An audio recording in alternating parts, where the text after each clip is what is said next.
absolutely wonderful.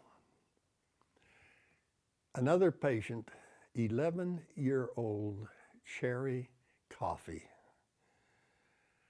I saw her first in the dialysis center there at University Hospital. 11 years old, skinny as a rail. She was dying. She was no longer going to school. She wasn't visiting friends. She had pretty much given up. She wasn't eating.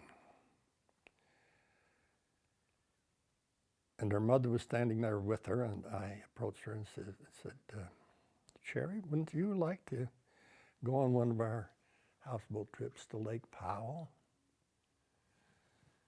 And her mother was just indignant that I would dare even suggest such a thing for someone so sick.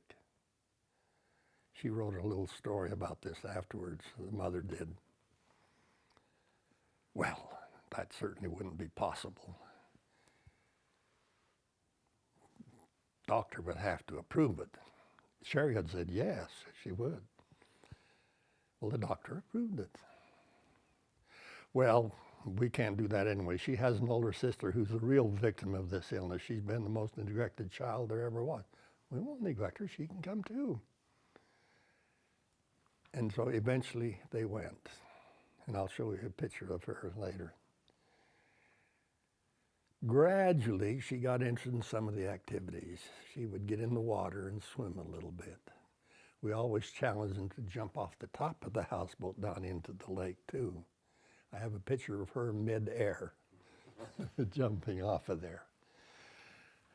I climbed up a cliff, a steep mountain, tied her big long rope up there, and had her between my arms, and we pulled ourselves up to Indian ruins up there, and then back down, and then more swimming. And she caught a fish, and she was having some fun.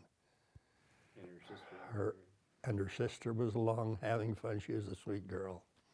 Another thing we would sometimes do is the boats are beached each night, sandy beaches. And the sand is wet there at the water's edge. We get in mud fights. And just pile mud on everybody's faces and things like that. I got some pictures of that too. So they were all having fun, but Sherry's the big story. Her appetite exploded on that trip. She started eating. She came back with gained weight while she was on that trip. That was a turnaround in her life. She's alive to this day. Wow. School teacher.